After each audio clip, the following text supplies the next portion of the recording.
Hello दोस्तों, कैसे हो आप लोग। तो दोस्तों मैं आप सभी का स्वागत करता हूँ आपके अपने ग्रेट ट्यूटोरियल्स के यूट्यूब चैनल पे। दोस्तों यहाँ पे आज ही आपका दोस्त आ चुका है आज के लिए लेकर आपके 8th स्टैंडर्ड की हिस्ट्री। अब यहाँ पे अगर बात करूँ तो हमने जो हमारे 7th स्टैंडर्ड से शुरू कर दिया, अब 8th स्टैंडर्ड से आज शुरुआत कर रहे हैं, 9th ऑलरेडी शुरू कर दिया है, 10th में तो हम धमाल मचा रही है। अब यहाँ पे एक ही करके आपके लिए सारे जो वीडियो लेक्चर्स है हम आपके लिए चैनल अपने ग्रेट ट्यूटोरियल्स पे क्या लेकर आ रहे हैं। अब यहाँ पे आपकी जानकारी के लिए मैं बता देना चाहता हूँ दोस्तों कि अब तक हमने हिस्ट्री क्या पढ़ी है। देखो अब तक 7th स्टैंडर्ड तक जो अपने हिस्ट्री पढ़ी है वो हमने क्या पढ़ी है वो मैं आपको बताऊंगा थोड़ा सा। देखो सबसे पहली चीज अगर मैं बात करूं तो हिस्ट्री होता क्या है। हिस्ट्री मतलब दोस्तों जब कभी भी हम किसी भी पास्ट इवेंट के बारे में स्टडी करते हो तो उसको हम लोग क्या बोलते हैं, हिस्ट्री बोलते हैं। क्या बोलते हैं, हिस्ट्री। जैसे शाहजहां के टाइम पे क्या सारी चीजें हुई थी उसके टाइम पे मैं जो स्टडी कर रहा हूं उस स्टडी को मैं क्या कहलाऊंगा, मैं हिस्ट्री कहलाऊंगा। समझ में आ गया। अकबर ने क्या क्या इवेंट्स किए थे, क्या क्या कंकर किया था, और जब मैं इसके बारे में स्टडी करूंगा तो मैं उसको क्या बोलूंगा, मैं इसको हिस्ट्री का बोलूंगा। हम हिस्ट्री की अगर मैं बात करूं तो हिस्ट्री 3 टाइप की होती है। कितने टाइप की होती है दोस्तों, 3 टाइप की। सबसे पहली चीज अगर मैं बात करूं एक एंशिएंट हिस्ट्री होती है, फिर आपकी मेडिवल हिस्ट्री होती है, फिर आपकी मॉडर्न हिस्ट्री होती है। मॉडर्न हिस्ट्री में भी 2 टाइप की हिस्ट्री आपको इंडिया में देखने मिलेगी। सबसे पहले जो हिस्ट्री आपको देखने मिलती है वो आती है आपकी प्री इंडिपेंडेंस वाली हिस्ट्री, और एक आता है आपका पोस्ट इंडिपेंडेंस वाला हिस्ट्री। सर प्री इंडिपेंडेंस मतलब क्या हो गया, आजादी के पहले जो सारी चीजें घटित हुई थी उसको हम लोग प्री इंडिपेंडेंस में इंक्लूड करते हैं, और इंडिपेंडेंस के बाद जो सारे इवेंट्स है उसको हम लोग पोस्ट इंडिपेंडेंस क्या बोलते हैं। ठीक है।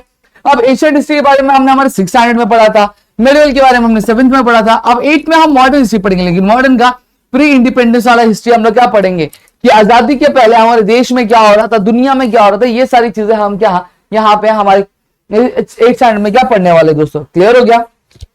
अब मेरे मन में एक सवाल आ रहा है। क्या सवाल आ रहा है, सवाल ये आ रहा है कि देखो मैं तो ना पास्ट इवेंट में था ही नहीं तो मैं पढ़ूंगा कैसे। मैं तो जैसे मैं स्कूल नहीं जाता हूं तो एक दिन का जो पढ़ाई होता है मेरा मिस हो जाता है, तो मैं उसको कवर अप कैसे करूंगा।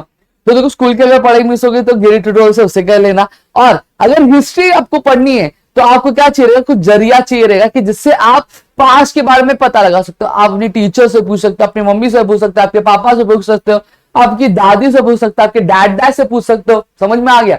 तो ये सारे क्या है, ये आपके सोर्सेज है। ठीक है। उसी तरह से अगर मैं बात करूं जब कभी भी आपको हिस्ट्री पढ़नी हो तो 3 जो मेजर सोर्सेज वो कौन से होते हैं, आपका मटेरियल सोर्स, आपका ओरल सोर्स और आपका रिटर्न सोर्स। ये क्या होता है, आपके सोर्सेज होते हैं जिससे आप क्या करते हो, आप स्टडी करते हो। ठीक है। ओरल सोर्सेज से पढ़ोगे, हिस्ट्री की कोई किताब होगी वो पढ़ोगे तो आपको हिस्ट्री के बारे में पता चलेगा। न्यूज़पेपर होगा तो न्यूज़पेपर निकाल के पढ़ोगे उस टाइम का, तो वहां पे आपको इवेंट्स के बारे में पता चलेगा। समझ में आ गया। तो ये आपका बेसिकली एक ये पूरा ओवरव्यू था आपके चैप्टर का। अब यहां पे देखते क्या होता है।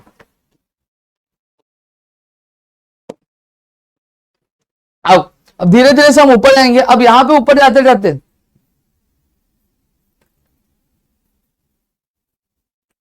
चल भाई चल चल चल चल चल चल चल, very good very good very good, yes. तो यहां पे आप देखोगे तो अब तक हमने क्या पढ़ा था, अब तक हमने सोर्सेज ऑफ हिस्ट्री पढ़ी थी, वो आपकी मेडिवल इंडियन हिस्ट्री की। आज इस साल हम क्या पढ़ने वाले, modern history. Modern Indian history में भी हम जो है प्री इंडिपेंडेंस पीरियड के बारे में पढ़ेंगे। जब हम थोड़े से और बड़े हो जाएंगे और हम क्या पढ़ेंगे, हम 9th स्टैंडर्ड की हिस्ट्री यानी पोस्ट इंडिपेंडेंस हिस्ट्री के बारे में क्या पढ़ेंगे दोस्तों। समझ में आ गया। अब यहां पे देखो, अब जब मैं देखो टाइम टू टाइम चीजें बदलती है। एक इंसान है उसकी जरूरतें अलग है, उस दूसरा इंसान है उसकी चीजें अलग है, आप एक इंसान हो आपकी जरूरतें अलग है। तो इंसान टू इंसान क्या होता है, जो चीजें होती है जो उसकी नीड होती है वो क्या होती है, वो वैरी होती है। उसी तरह से मैं आपकी जानकारी के लिए बता दूं, अगर आप एंशिएंट हिस्ट्री पढ़ रहे हो तो उसके लिए सोर्सेज अलग होते हैं, मेडिवल के लिए भी सोर्सेज अलग होते हैं, लेकिन एंशिएंट और मेडिवल थोड़ा थोड़ा समाव सेम निकल जाता है। लेकिन मॉडर्न हिस्ट्री जब पढ़ते हो तो भैया जो सोर्सेज होते हैं वो तो एकदम अलग होते हैं। तो यहाँ पे हमारे मेडिवल जब हम मॉडर्न हिस्ट्री पढ़ेंगे तो हमें क्या क्या, देखो एक मटेरियल सोर्सेज तो रहेगा, ओरल सोर्सेज तो रहेगा, रिटर्न सोर्सेज तो रहेगा, ये तो कभी बदलने वाले हैं नहीं। लेकिन चीजें और क्या आएंगी, नहीं देखो ऑडियो आएगा एक सोर्सेज में, एक वीडियो आएगा, ऑडियो विजुअल भी अब क्या आएगा, इंक्लूड होगा दोस्तों। समझ में आ गया। अब चलो एक स्टार्ट करते हैं। देखो सबसे पहली चीज क्या है, मटेरियल सोर्सेज। अब मटेरियल सोर्सेज होता क्या है, ऐसा कोई भी ऑब्जेक्ट, ऐसी कोई भी चीज जो हमें क्या बता रहा है, हमें पास्ट के बारे में बता रहा है, तो मेरा मटेरियल सोर्सेज होता है। ये जो स्टाइलस है अगर ये मुझे पास्ट के बारे में बता रहे तो ये भी मेरा क्या हो गया, ये मेरा मटेरियल सोर्सेज हो गया। ये मेरा फोन है, ये भी मुझे क्या कर रहा है, मुझे पास्ट के बारे में बता रहा है, तो ये भी क्या हो गया, ये भी मेरा मटेरियल सोर्सेज हो गया। समझ में आ गया। कोई बिल्डिंग है और वो बिल्डिंग क्या कर रही है, मुझे पास्ट के बारे में बता रही है, तो वो भी मेरा मटेरियल सोर्सेज हो गया। ठीक है। ऐसी कोई भी चीज जो मुझे क्या कर रहा है, मुझे पास्ट के बारे में बताता हो, मेरा क्या होता है मटेरियल सोर्स। चाहे मेरी वो बुगाटी हो, चाहे मेरी स्कूटी हो, चाहे मेरी साइकिल हो, समझ में आ गया, या फिर किसी बाइक पे मैं बैठ के ऐसा ड्रिंग ड्रिंग ड्रिंग ड्रिंग चला रहा हूं वो, तो ऐसी कोई भी चीज जो मुझे पास्ट के बारे में इंफॉर्मेशन दे, वो मेरा मटेरियल सोर्सेज होता है। ठीक है, देखो मटेरियल सोर्सेज में क्या क्या आता है, मॉन्यूमेंट्स मतलब क्या होता है सर, बिल्डिंग है, पैलेसेस, मेंशंस। ठीक है, तो ये क्या होता है, आपके मॉन्यूमेंट्स होते हैं। प्लेसेस, जगह, जैसे अगर मैं बात करूं आगरा लो, आगरा एक हिस्टोरिकल प्लेसेस है, वो भी आपको हिस्ट्री के बारे में बताएगा। लखनऊ नवाबों का शहर, ये भी आपको क्या बताता है, हिस्ट्री के बारे में बताता है। महाराष्ट्र अपने आप में एक इतिहास रचा हुआ एक स्टेट है। ठीक है, आप वहां पे पहुंचो, वहां पे आपको बताएगा। अगर राजस्थान जाओ, राजस्थान भी आपका क्या हो गया, एक मटेरियल सोर्सेज हो गया। क्यों? क्योंकि वो भी आपको क्या बताता है, राजस्थान के अलग अलग जगह आपको क्या हिस्ट्री के बारे में बताती है। फिर कॉइन्स यानी सिक्के, मेरे पास सिक्का है क्या, नहीं है, यहां पे मैं बोलूंगा एक सिक्का ला दो, देखो सिक्का आ गया आपके यहाँ पे। ठीक है, तो यहाँ पे ये भी क्या आपका है, ये भी एक आपका है जो मटेरियल सोर्सेज है। फिर उसके बाद स्कल्पचर्स हो गया, ये सारी चीजें क्या होती है, सारी चीजें आपके मटेरियल सोर्सेज में क्या इंक्लूड होती है। क्लियर हो गया? Question for you guys, what are the things which are included in the material sources, तो आपको याद रख लेना है monuments, places, coins, cultures. Clear हो गया?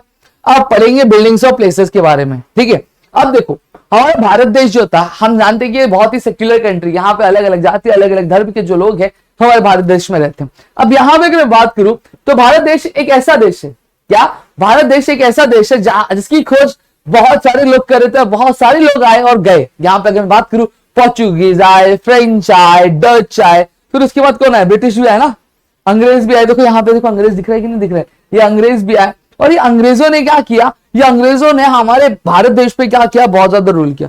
और मैं आपको बताऊं कि अंग्रेज एक ऐसे व्यक्ति थे, यहां मैं आपको बता देना चाहता हूं कि भारत देश पे अकेले सिर्फ एक इंसान का रूल नहीं था, ऐसे बहुत सारे लोग थे जिनका रूल चल रहा था। सबसे ज्यादा मुगल का चला, मराठा रूल भी था, फिर राजपूत का भी रूल था, फिर उसके बाद मौर्यन डायनेस्टी पे ऐसे बहुत सारे लोग थे। ठीक है, तो उनका रूल चल रहा था। तो जब अंग्रेज आया ना, कैसे आए, ऐसे स्लो मोशन में ऐसे, फिर ऐसे, फिर धीरे धीरे सब कैप्चर किया।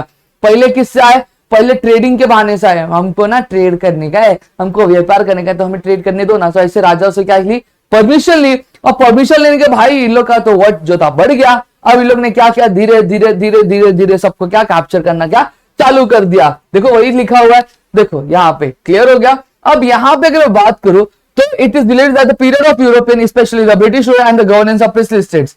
ठीक है, अब यहाँ पे अगर बात करूं प्रिंसली स्टेट्स मतलब क्या होता है, प्रिंसली स्टेट्स मतलब आपको पता है ना, राजा महाराजा हुआ करते थे। तो राजा महाराजा की क्या होती थी, एक जगह हुआ करती थी, एक डायनेस्टी हुआ, डायनेस्टी नहीं बोलूंगा, बोलते ना कि एक बाउंड्री हुआ करती थी। ये जगह जो है एक राजा के अंदर क्या फॉल करती, तो वो जो स्टेट थी, वो जो जगह थी, उसको हम लोग क्या बोलते हैं, प्रिंसली स्टेट्स क्या बोलते हैं। अब उस पीरियड में बहुत सारी बिल्डिंगें बनी थी, ब्रिजेस बना था, रोड बना था, वाटर सप्लाई सिस्टम बना था, फाउंटेन बना था। दिस इंक्लूड, अब इस बिल्डिंग में क्या आता है, गवर्नमेंट ऑफिसर्स आते, रेसिडेंस ऑफ ऑफिसर्स आते, लीडर्स, रेवोल्यूशनरी, पैलेसेस आते रूलर्स के, प्रिंसली स्टेट्स के, फिर फोर्ट्स आते, प्रिजन्स आते हैं। अब यहाँ पे अगर बात करो, आप मुंबई गए, मुंबई में आप जाओगे ना चर्च गेट पे, तो आपको ओरिएंटलिस्ट बिल्डिंग दिखती है। वो ओरिएंटलिस्ट बिल्डिंग कब बनी थी, हमारे ब्रिटिश पीरियड के टाइम पे बनी थी। ताजमहल ले लो, ताजमहल किसने बनाया था, शाहजहां ने बनाया था। समझ में आ गया, अपनी बेगम मुमताज की याद में दोस्तों। तो यहां पे अगर मैं बात करूं तो इन सारी चीजों से हमें बहुत सारी इंफॉर्मेशन मिलती है। अब आप बोलोगे सर मुमताज के लिए ताजमहल बनाया, तो उससे हमें क्या इंफॉर्मेशन मिलती है, तो मैं आपको बता देना चाहता हूं दोस्तों कि देखो ताजमहल बहुत अच्छा दिखता है। अब जितनी चीजें अच्छी दिखती है, उतनी चीजें क्या हो गई, उतनी चीजों को बनाने में पैसा भी खर्चा होता है। जैसे मेरा बाल है, मेरा बाल बहुत अच्छा दिख रहा है। अब क्यों दिख रहा है, क्योंकि इसमें पैसा खर्चा किया है। कितने रुपए खर्चे किए, 2 रुपए खर्चे किए मैंने। कितने रुपए खर्चे किए मैंने, 2 रुपए खर्चे किए। सही बात है। अब उसी तरह से हमें पता चलेगा, अगर कोई बिल्डिंग पे बहुत ज्यादा पैसा खर्चा किया, इसका मतलब क्या होता है, वो राजा के पास पैसा होगा तभी खर्चा किया। अगर पैसा नहीं होता तो खर्चा कर पाता क्या, नहीं कर पाता। तो हमें उसे उसकी फाइनेंशियल कंडीशन के बारे में पता चलता है। अब बिल्डिंग के स्ट्रक्चर को देख के हमें क्या पता चलता है, बिल्डिंग के स्ट्रक्चर को हमें देख के पता चलता है कि उस टाइम पे जो लेबर्स है कितने उम्दा कलाकार थे, उसके बारे में हमें पता चलता है। साथ ही साथ हमें क्या पता चलेगा कि वो किस तरह के घर में रहना क्या पसंद करते थे, उनका सोचने का तरीका क्या था। ये सारी चीजें हमें क्या मटेरियल सोर्सेज से क्या पता चलती है दोस्तों। अब अगर मैं बात करूं तो जो प्री इंडिपेंडेंस पीरियड था हमारा, वो यूरोपियन पीरियड था। यूरोपियन क्यों बोला गया, क्योंकि यहाँ पे अलग अलग आए, पोर्चुगीज आए, फ्रेंच आए, ब्रिटिश आए। इवन तो अगर मैं बात करूं फ्रांस और ब्रिटिश के बीच में तो लड़ाई भी हुआ, मैटर भी हो गया बहुत भारी वाला। समझा, ब्रिटिश ने तो चल निकल ऐसा बोल के भगा भी जाता। आगे बढ़ने वाले हम लोग, ठीक है। तो यहाँ पे इस वजह से इस पीरियड को यूरोपियन पीरियड भी क्या बोला जाता है, ठीक है। बहुत सारे फोर्ट्स बने, प्रिजन्स मतलब क्या होता है, जेल भी बनी। जैसे अगर मैं बात करूं जो सेलुलर जेल है अंडमान में, वो क्या है, आपका प्रिजन है। वहां पे अगर बात करूं हमारे बहुत सारे जो फ्रीडम फाइटर्स थे, जैसे स्वतंत्र वीर सावरकर और भी ऐसे बहुत सारे लोग थे, वो क्या थे, वहां पे कैद थे जब वो हमारे देश की आजादी क्या लड़ रहे थे, हमारे लिए जब आजादी के लिए वो लड़ रहे थे। समझ में आया। अब यहाँ पे अगर हम वहां पे विजिट करते सेलुलर जेल जो अंडमान में, तो हमें बहुत सारी चीजों के बारे में पता चलता था, वहां पे उनको किस तरह से ट्रीट किया जाता था, वो किस तरह से रहते थे, क्या सारी प्रॉब्लम्स क्या फेस किया करते थे, और क्या सारी चुनौतियों का सामना उनको क्या करना पड़ता था। ये सारी चीजों के बारे में हमें क्या, इन सभी चीजों के बारे में से पता चलता है। और जब हम इन साइट्स पे विजिट करते हैं तो हमें क्या, कंटेम्परेरी हिस्ट्री मतलब जो अभी चीजें घटित हुए उसके बारे में पता चलता है। अभी मैंने बताया आर्किटेक्चर के बारे में पता चलता है। नेचर ऑफ मॉन्यूमेंट मतलब वो मॉन्यूमेंट बनाया क्यों गया था, किस चीजों से बनाया गया, उसमें लेबर्स कितने लगे थे, उसमें खर्चा कितना लगा था, उससे हमें जो उनकी इकोनॉमिक कंडीशन थी उसके बारे में क्या आइडिया क्या यहाँ पे मिलता है दोस्तों, ठीक है। अब जब हम सेलुलर जब अंडमान में, तो देखो मैंने बताया वीडी सावरकर के बारे में पता चलता है। और साथ ही साथ जो मणि भवन है मुंबई में, जब हम वहां पे विजिट करते हैं, या फिर सेवाग्राम आश्रम में विजिट करते हैं वर्धा में, तो हमें गांधी एरा मतलब क्या, जो हमारे महात्मा गांधी जी थे उनका जो पीरियड था उसके बारे में हमें इंफॉर्मेशन मिलता है कि वहां पे जो गांधी के उस पे चलते थे, विचारों पे चलते थे, वो लोग किस तरह से रहा करते थे, उनकी चीजें किस तरह से हुआ करती थी, उन सभी सारी चीजों के बारे में वो क्या करते थे उन्हें पता चलता है, ठीक है दोस्तों। तो इतनी चीजें क्लियर आपको। अब यहाँ पे अगर मैं बात करूं तो यहाँ पे मैंने आपको बता दिया, अब आपको लर्न क्या करना है इसमें मैं मूवी बता देता हूं आपको। देखो सबसे पहली चीज यहाँ पे आपको क्या, in this period various building bridges, ये वाला लाइन यहाँ पे लर्न करना है, यहां से लेकर यहां तक लर्न करना है आपको, ये इंपॉर्टेंट आपके, ठीक है। फिर जो सेलुलर जेल है अंडमान में उसके बारे में लर्न करना है। तो यहाँ पे मैंने आपको इतनी चीजें बता दी। अब आता है स्टैच्यूज, पुतला। अब प्री इंडिपेंडेंस और पोस्ट इंडिपेंडेंस, यानी आजादी मिलने के पहले और आजादी मिलने के बाद, तो हमारे जो बहुत ही महान फ्रीडम फाइटर्स थे, जैसे लोकमान्य तिलक हो गए, महात्मा गांधी जी हो गए, जवाहरलाल नेहरू हो गए, सुभाष चंद्र बोस हो गए, डॉक्टर राजेंद्र प्रसाद हो गए, डॉक्टर बाबा साहब अम्बेडकर हो गए, इन सभी की क्या की गई, स्टैच्यूज क्या इरेक्ट की गई, क्या की गई, स्टैच्यूज क्या इरेक्ट की गई। अब इस जिससे हमें क्या पता चलता है, जिससे हमें उनके बारे में चीजें पता चलती है। जैसे फॉर एग्जाम्पल उनके नाम के बारे में पता चलेगा, उनके काम के बारे में पता चलेगा, किस पीरियड से किस पीरियड तक वो थे उसके बारे में हमें पता चलता है। साथ ही साथ अगर मैं बात करूं उनका कंट्रीब्यूशन क्या था हमारी सोसाइटी में, ये सारी चीजों के बारे में हमें पता चलता है। अब आप बोलोगे सर ये कैसे पता चलता है, देखो हम जब सीधा खड़े रहते, एक स्टैचू जब खड़ी रहती है तो आप देखोगे ऐसा एक स्टैचू रहता है, समझ में आ गया, या फिर कोई किताब लिए कैसा स्टैचू रहेगा, ठीक है। तो वहां पे एक डिस्प्ले प्लाक होता है। डिस्प्ले प्लाक मतलब क्या होता है, देखो यहां पे बताता हूं। ये स्टैच्यू है फॉर एग्जाम्पल, 2 मिनट, ये स्टैच्यू फॉर एग्जाम्पल, तो आप देखोगे एक बेस पे खड़ा रहता है, उसमें ना एक ब्लैक चीजें रहती है, ये ऐसे ब्लैक इसमें रहेगा और येलो से कुछ चीजें लिखी रहती है। तो ये जो ब्लैक रहता है ना, इसको हम लोग क्या बोलते हैं, डिस्प्ले प्लाक बोलते हैं। क्या बोलते हैं दोस्तों, डिस्प्ले प्लाक बोलते हैं। समझ में आया। तो यही चीज आपको क्या मैं यहाँ पे बता रहा हूं, ठीक है। खुल जा सिम सिम छू, ठीक है।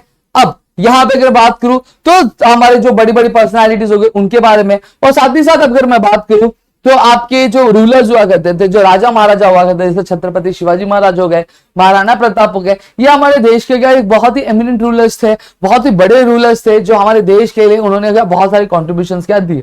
समझ में आ गया। तो ये सारी इंफॉर्मेशन हमें क्या यहाँ पे देखने मिलती है। जैसे देखो मैं देखो गलत नहीं बोलता है, the display plaque on the statue give us information about the full name of the concern person, birth and date, details, brief information about their contribution and the biographical sketch of the person, ठीक है। तो यहाँ पे ये सारी information हमें क्या मिलती है, हमें हमारे स्टैच्यू से क्या मिलती है, ठीक है। अब चलो आगे बढ़ेंगे, ठीक है। ये सारी चीजें बता देखो, हुतात्मा स्मारक ये आप एग्जाम्पल याद कर सकते हो। फिर आता है रिटर्न सोर्सेस। अब आप बोलोगे सर ये रिटर्न सोर्सेस क्या होता है, तो देखो रिटर्न सोर्सेस मतलब ऐसी कोई भी चीज जो लिखी हुई हो और हमें पास्ट के बारे में यानी हिस्ट्री के बारे में इंफॉर्मेशन दे रही है, उसको हम लोग क्या बोलेंगे, रिटर्न सोर्सेज। ये बुक लिखा हुआ है, ये रिटर्न सोर्सेज। कोई डायरी है लिखी हुई तो रिटर्न सोर्सेज हो गया, ठीक है। कोई पत्र लिखा हुआ है वो भी क्या हो गया, रिटर्न सोर्सेज हो गया। क्लियर हो गया। तो रिटर्न सोर्सेज में ये सारी चीजें आती है। अब रिटर्न सोर्सेज में अगर मैं बात करूं तो क्या क्या, देखो सबसे पहली चीज अगर मैं बात करूं तो न्यूज़पेपर एंड पीरियडिकल्स। न्यूज़पेपर तो आपको सबको पता है कि न्यूज़पेपर क्या होता है, जो डेली बेसिस पे आते हैं उनको हम लोग क्या बोलते हैं, न्यूज़पेपर आते हैं। पीरियडिकल्स मैगजीन हो गए, ये आपके होते हैं। अब जैसे फॉर एग्जाम्पल मुझे ना भाई साहब, मुझे ना कभी कहा जानने का मालूम है क्या, मुझे 15 अगस्त 1947 को क्या हुआ था ना उसके बारे में जाना, तो मैं कैसे जान पाऊंगा, क्या सारी चीजें थी। तो मैं क्या करूंगा पता है क्या, मैंने हिस्ट्री पढ़ी हुई है, सोर्सेज ऑफ हिस्ट्री पढ़ा है, तो मैं 16 अगस्त 1947 का क्या करूंगा, न्यूज़पेपर लूंगा। क्यों? क्योंकि देखो आज हुआ तो आज के आज न्यूज़पेपर में ही छपेगा, अगले दूसरे दिन के न्यूज़पेपर में छपता है ना जो भी चीजें होती है। तो वहां पे मैं क्या करूंगा, वहां पे मैं 16 अगस्त 1947 के क्या अखबार लूंगा, तो मुझे पता चलेगा हाँ ये चीज हुई थी, ये सारी चीजें पता चली थी। और सिर्फ मुझे लड़ाई झगड़े के बारे में नहीं पता चलता, मुझे कल्चरल के बारे में चीजें पता चलेगी, अगर वो पॉलिटिक्स का कुछ हुआ था इशू तो वो भी पता चलेगा, साथ ही साथ कुछ कल्चर मैच हुआ था या फिर कल्चरल परफॉर्मेंस हुआ था उसके बारे में भी हमें क्या पता चलता है। और अगर कोई इवेंट हो गया, जैसे फॉर एग्जाम्पल एक अंकल जो दो अंकल थे, दोनों अंकल का मैटर हो गया, क्या हो गया, मैटर हो गया, या फिर इंडिया और पाकिस्तान का मैटर हुआ था, तो यहां भी न्यूज़पेपर क्या करता है, डिटेल एनालिसिस भी प्रोवाइड करता है कि ये मैटर हुआ क्यों था, लड़ाई क्यों हुई थी, ये डिशुम डिशुम कौन हुआ था, किसने किसको मारा था, कौन हारा कौन जीता, और ये चीज हुई क्यों थी, और हुई तो हुई क्यों हुई, किस लिए हुई, के साथ साथ वो ये भी हमें बताएंगे कि ये जो हुआ ये सही था कि गलत था, अगर सही था तो गलत था तो इसका इंपैक्ट हमारे देश में क्या होगा, उनके देश पे क्या होगा, और पूरी दुनिया में क्या होगा। देखो जब कभी भी दो देशों के बीच में लड़ाई होती है ना, तो सिर्फ वो दो देश हरास नहीं होते, उनकी प्रजा भी हरास होती है, साथ ही साथ पूरी जो दुनिया में जो कंट्रीज होती है उनके भी क्या कहीं ना कहीं इफेक्ट क्या पड़ता है दोस्तों। क्लियर हो गया? अब उस टाइम पे बहुत सारे न्यूज़पेपर थे सॉरी वो सर्दी आ जाती है, ठीक है। अब यहाँ पे जैसे दानंद है, ध्यान प्रकाश है, अमृत बाजार है, पत्रिका है, दीन बंधु है, केसरी है, ये सब क्या इंपॉर्टेंट सोर्स ऑफ हमारे क्या थे, आपके इंफॉर्मेशन थे, न्यूज़पेपर थे, जो हमारे जो लोग थे, हमारे जो युवा थे, उनको क्या कर रहे थे, उनको जागरूक कर रहे थे, उनको क्या कर रहे थे, उनको अंदर ये जो एक देशभक्ति की भावना थे वो क्या कर रहे थे, जगा रहे थे दोस्तों। समझ में आ गया? अब साथ ही साथ अगर मैं बात करूं, through the newspaper we can study the British policy regarding India and the effects of India. साथ ही साथ अंग्रेजों ने क्या किया था हमारे इंडिया में, क्या सारे पॉलिसीज इंप्लीमेंट की थी, इसके बारे में भी हमें क्या चीजें क्या पता चलती है दोस्तों न्यूज़पेपर से। समझ में आ गया? ठीक है, तो ये आपकी चीजें थी। और साथ ही साथ अगर मैं बात करूं, newspaper not only the source of political but also acted as a source of social information. जैसे मैंने आपको बताया कि अगर कोई जो मूवमेंट चालू करना है तो वहां पे न्यूज़पेपर के थ्रू, अब एक बंदा हो तो मैं एक दो लोग को, तीन लोग को, 10 लोग को, 100 लोग को बता सकता हूँ, पूरे देश को बता सकता नहीं। तो न्यूज़पेपर एक ऐसा माध्यम था जिसमें मूवमेंट्स के बारे में भी हम क्या इंफॉर्मेशन दे सकते थे, और अलग देश के अलग अलग जगह से जो लोग हैं, कोने से लोग आके क्या उस मूवमेंट में क्या जुड़ते थे, जैसे सत्याग्रह हो गया, सिविल डिसोबीडियंस मूवमेंट हो गया, नॉन कॉपरेशन मूवमेंट हो गया, तो वहां पे लोग क्या जुड़ते जाते थे। अभी जैसे निबंध वाला है जो किसने लिखा था, विष्णु शास्त्री चिपलूनकर ने लिखा था। विष्णु शास्त्री चिपलूनकर भाई साहब के बारे में बता दूं, ये बहुत ही इंपॉर्टेंट व्यक्ति हमारे महाराष्ट्र के, ठीक है। अगर मैं बात करूं जो नेशनलिस्टिक राइटिंग था, आपको बता देना चाहता हूं, ब्रिटिशों ने हमारे बारे में बहुत आराप खराब लिखा था। तो विष्णु शास्त्री चिपलूनकर एक ऐसे मात्र व्यक्ति है जिनकी वजह से महाराष्ट्र में एक क्रांति आई थी, और कहीं ना कहीं इनके वजह से जो चीजें लोगों ने अपनी जो हिस्ट्री वो खुद से लिखना क्या चालू की थी। तो एक बार इनके लिए ताली हो जानी चाहिए, बजाओ बैकग्राउंड में भी ताली बजा दो, ठीक है। अब सात पात्रे ने क्या लिखा था, लुकटियावाड़ी अलियास गोपाल हरि देशमुख ने लिखा था, ठीक है, सात पत्र लिखा था इन्होंने। और साथ ही साथ वीकली, वीकली मतलब क्या, एक तरह से मैगजीन हो गई प्रभाकर, जहां पे सोशल और कल्चरल इश्यूज के बारे में क्या अपनी टिप्पणी यानी क्या कमेंट्स क्या उन्होंने दिया था। इतनी चीजें क्लियर है सबको? कुछ डाउट है? नहीं डाउट है, ठीक है। चलो अब मैप्स एंड ड्राइंग। अब यहाँ पे देखो क्या होता है, अभी एक इंसान है, एक इंसान जब छोटा रहता है वो वैसे ही रहता है क्या? नहीं। अब थोड़ा सा बड़ा होता तो भी वैसा रहता है? नहीं। और थोड़ा बड़ा हो गया वैसे रहता, बुढ़ा होता तभी भी कैसा छोटे में दिखता था वैसे था? नहीं। वैसे एक जगह होती है, एक जो जगह होती है दोस्तों वो हमेशा सेम नहीं रहती है, वो टाइम टू टाइम चीजें बदलती होती है। वहां पे कंस्ट्रक्शन होता है, डिकंस्ट्रक्शन भी होता है, कुछ चीजें बनाई जाती है, कुछ चीजें तोड़ी जाती है, उसका स्ट्रक्चर चेंज किया है, ऐसी बहुत सारी चीजें क्या चेंज होती है। अब मुझे अगर देखना है कि बॉम्बे का स्ट्रक्चर कैसा था, क्या बॉम्बे जैसा 1947 में था आज भी वैसे है क्या? नहीं, बहुत सारे चेंजेस हुए। आज जैसा बॉम्बे वैसे 2050 में भी रहेगा क्या? नहीं, चीजें चेंज है। लेकिन मुझे पता कैसे चलेगा कि 1947 में मुंबई कैसा था? फिर उसके बाद अगर मैं बात करूं ना 2050 में अगर मैं हूं तो मुझे कैसे पता चलेगा 2023 में बॉम्बे कैसा था, मुंबई कैसा था? तो यहाँ पे दोस्तों मैप एक ऐसी चीज होती है जो हमें क्या, जो एक सिटी का जो चेंजिंग स्ट्रक्चर होता है, जो नेचर होता है, उसके बारे में हमें क्या चीजें क्या प्राप्त क्या करवाती है। देखो जैसे map is regarded as an important source of nature, ठीक है। The changing nature of a city और particular collection can be traced by maps.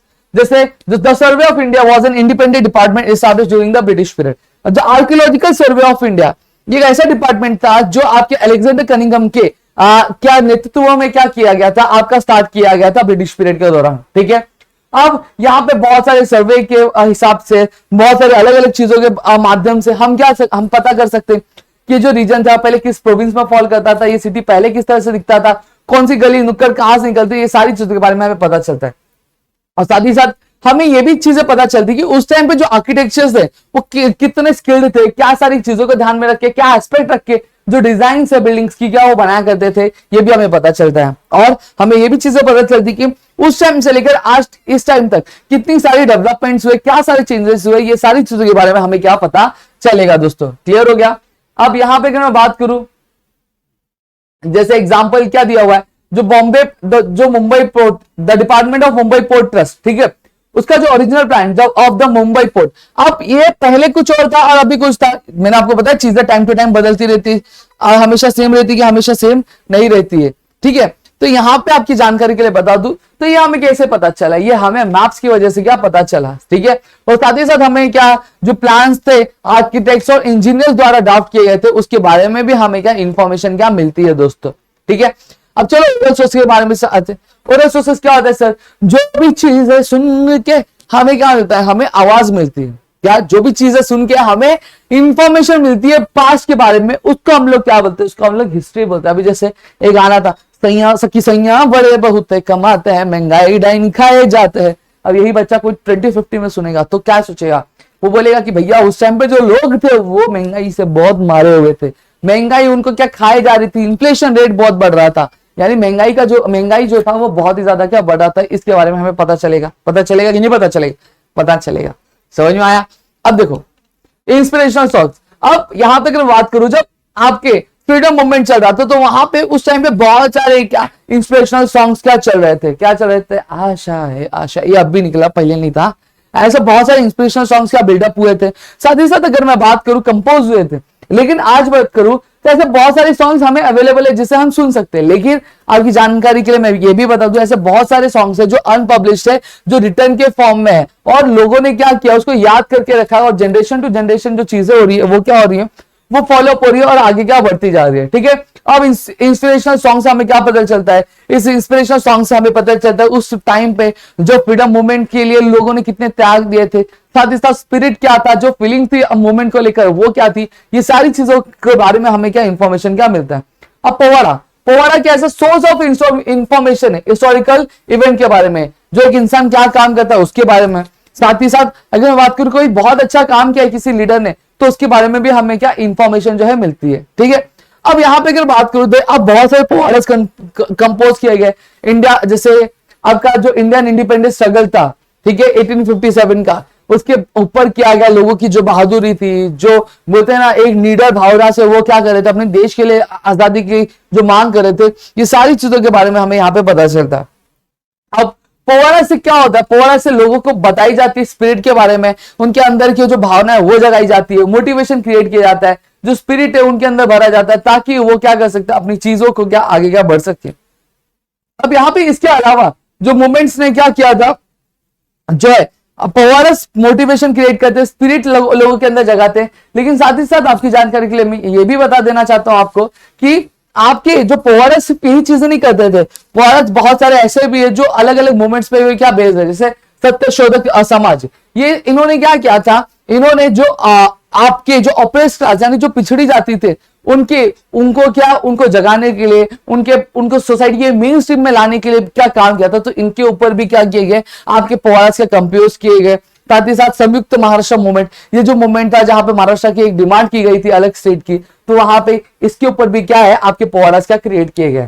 ठीक है, अब ऑडियो विजुअल देखो, वीडियो मतलब पता है मेरे को देख रही है वीडियो है, मेरे को जो सुन रही है ऑडियो है, और ऑडियो विजुअल मतलब मुझे देख भी रहे हो सुन भी रहे हो, तो ये ऑडियो विजुअल है। समझ में आ गया। अब यहाँ पे टाइम बदला, चीजें बदली, टेक्नोलॉजी आई। ठीक है, जब टेक्नोलॉजी आई तो क्या हुआ, रुक जाओ भाई, वायर है थोड़ा सा अटक जाता है, इसको कैसा मेरे से लगाओ बहुत है ना थोड़ा सा। ठीक है, तो यहाँ पे अगर बात करूं तो फोटोग्राफी हो गया, रिकॉर्डिंग हो गया, फिल्म्स हो गया, ये क्या एक नई नई चीज आई जिससे हमें एक नया सोर्स ऑफ इंफॉर्मेशन का हमें जनरेट होकर क्या मिलने लगा, फोटोग्राफ और पेंटिंग।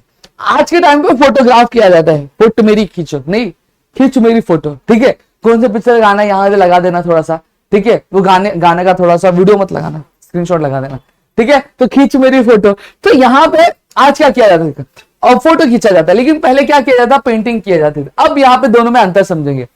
फोटोग्राफ में क्या किया जाता था कि जब फोटोग्राफ हम खींचते तो इंसान जैसा होता वैसे ही दिखता। अगर मैं अच्छा दिख रहा तो मैं अच्छा दिखूंगा, मैं अगर बुरा दिख रहा तो मैं बुरा दिखूंगा, ऐसा कुछ नहीं। मतलब जो फेस का स्ट्रक्चर होता है, जो आईज का साइज होता है, जो उसका नेचर होता है, उसका जेस्चर होता है, वो सारी चीजें हमें फोटोग्राफ में जैसी होती है वैसी दिखती है। लेकिन वही जब हम पेंटिंग्स बनाते हैं तो पेंटिंग्स में क्या होता है, थोड़ा बहुत इधर 19-20 हो जाता है, जिसकी वजह से चेंजेस हमें क्या देखने मिलते हैं। जैसी चीजें है वैसे ही हमें वो बोलते ना, एक डुप्लीकेट हमें पूरा एज इट इज देखने नहीं मिलता है, उसमें हमें 19-20 का फर्क तो दिखता ही है। तो यहाँ पे अगर मैं बात करूं तो पेंटिंग से मुकाबले जो फोटोग्राफ्स है वो ज्यादा रिलायबल है दोस्तों, ठीक है। चाहे वो आपके प्लेसेस के हो, चाहे वो ऑब्जेक्ट के हो, या फिर किसी स्ट्रक्चर के हो, ठीक है। तो यहाँ पे अगर मैं बात करूं तो कि कहीं ना कहीं इस तरह से हमें जो फोटोग्राफ से अलग अलग जो इवेंट्स होते हैं उसके बारे में पता चलता है, जो लोगों का उस टाइम पे ड्रेसिंग स्टाइल था उसके बारे में पता चलता है, लोगों की जो रीति रिवाज थे अगर उसकी फोटो क्लिक से तो उसके बारे में पता चलता है, रिचुअल्स किस तरह से परफॉर्म किए जाते थे फोटोग्राफ के माध्यम से, हमें ये सारी चीजों के बारे में क्या पता चलता है। अब रिकॉर्डिंग्स की अगर बात करूं, रिकॉर्डिंग क्या एक ऐसी टेक्निक थी जहां जो बहुत ही ज्यादा यूनिक थी और साथ ही साथ इंपॉर्टेंट थी जितनी फोटोग्राफी इंपॉर्टेंट थी, ठीक है। रिकॉर्डिंग क्या है, ऑडियो सोर्स है, क्या है, एक ऑडियो सोर्स है हमारी हिस्ट्री का, ठीक है, सोर्स ऑफ हिस्ट्री का। यहाँ पे हमें जो बड़ी बड़ी जो पर्सनालिटीज थी उनके बारे में, जो सॉन्ग्स गाए जाते थे उसके बारे में हमें चीजें क्या है सुनने मिलती है दोस्तों, उसके बारे में हमें इंफॉर्मेशन मिलता है। जैसे हमारे रविंद्रनाथ टैगोर जी ने जन गण मन गाया था, तो आज भी क्या है आपके ऑडियो के फॉर्म में हमें क्या देखने मिलता है, सुभाष चंद्र बोस के जो स्पीचेस थे वो हमें सुनने मिलते। तो ये सारी चीजें हमारी रिकॉर्डिंग्स की वजह से क्या हो गई, कंफर्म हो पाई, ठीक है। अब आते हैं फिल्म्स पे, हमारा लास्ट टॉपिक है, ठीक है। वीडियो कितनी बड़ी हुई देख लेते हैं एक बार थोड़ा सा। वीडियो अगर मैं बात करूं दोस्तों 26 minute and the whole chapter is complete, वाह, ठीक है। अब यहाँ पे देखो फिल्म क्या है, एक यूनिक डिस्कवरी आपके मॉडर्न टेक्नोलॉजी का। अब 20th सेंचुरी में अगर बात करूं तो फिल्म मेकिंग एक बहुत ही बड़ा क्या ग्रेट डेवलपमेंट था। दादा साहेब फाल्के इन्होंने क्या किया था, इन्होंने जो फाउंडेशन रखा था इंडियन सिनेमा का 1913 में दोस्तों। अब यहाँ पे बात करूं जो ऑडियो विजुअल रिकॉर्डिंग है दांडी यात्रा का, सॉल्ट सत्याग्रह का, क्विट इंडिया का, फिर इसका दांडी यात्रा का, तो हमें ये सारे इंसिडेंट जो है वो हम रियलिटी में क्या इजिली क्या देख सकते हैं फिल्म्स के माध्यम में, कि एक्चुअल में जो चीज है वो पहले किस तरह से हुई थी और आज किस तरह से हुई, समझ में आया। तो देखो फिल्म से हमें पता चलता है भाग मिल्खा भाग की कहानी, हमारे MS धोनी की कहानी, अगर मैं बात करूं मैरी कॉम की कहानी, तो फिर उसके बाद अदर की कहानी, तो ये सारी चीजें हमें फिल्म्स के माध्यम से पता चलती है ना। तो हम रियलिटी में चीजें देख पा रहे हैं कि भैया इनके लाइफ में ये सारे प्रॉब्लम्स है, ये सारी चीजें उन्होंने क्या फेस की थी, ठीक है। अब यहाँ पे क्या लिखा है देखो, अगर एंशिएंट मेडिवल पीरियड की कंपैरिजन में करें जो सोर्स है इंडियन हिस्ट्री का, वो क्या है उसमें बहुत ज्यादा और बहुत अलग अलग वैरायटी के, जैसे आर्कियोलॉजिकल सोर्सेज है इस पीरियड के, वो ग्रेट एक्सटेंट तक क्या पाए जाते हैं बहुत ही अच्छे तरीके से, और बहुत सारे जो है चीजें लिखी गई और प्रिजर्व की गई आपके कहा में आर्काइव्स। आर्काइव्स क्या होता है, एक ऐसी जगह जहां पे हिस्टोरिकल डॉक्यूमेंट बहुत अच्छे से स्टोर करके रखा जाता है, प्रिजर्व करके जाता है, उसको हम लोग आर्काइव्स क्या बोलते हैं, ठीक है। अब जब हम रिटर्न सोर्स को रेफर करते हैं किसी भी आइडियोलॉजी के या फिर किसी भी ऑथर के ओपिनियन को, तो हमें क्या करना है, हमें उन चीजों को क्या करना है, ग्रेटली एग्जामिन करना है। क्या हमें देखना है कि चीजें सच में प्रॉपर है कि नहीं है, कहीं कुछ चीजें गलत तो नहीं है, उल्टी पुल्टी नहीं है, ये चीजें भी हमें क्या करनी चाहिए, हमें एग्जामिन क्या करनी चाहिए और हमें उसको प्रिजर्व करके रखना चाहिए, ताकि जो हमारे कल्चर थे, जो हमारी बोलते हैं ना परंपरा थी, हमारी जो संस्कृति थी, उसके बारे में हमारी जो आने वाली जो पीढ़ी है उसको भी क्या पता चल सके। तो यहाँ पे दोस्तों अगर मैं बात करूं तो हमने जो पूरा जो चैप्टर है वो यहाँ पे कंप्लीट कर दिया। आई होप आपको चीज समझी है तो प्लीज वीडियो को लाइक करो, चैनल सब्सक्राइब नहीं किया तो चैनल सब्सक्राइब करना, अपने दोस्तों शेयर करना, ताकि ऐसे और कई सारे वीडियोस हम आपके लिए लेकर आ सके आपके अपने गिरी ट्यूटोरियल्स के यूट्यूब चैनल पे दोस्तों।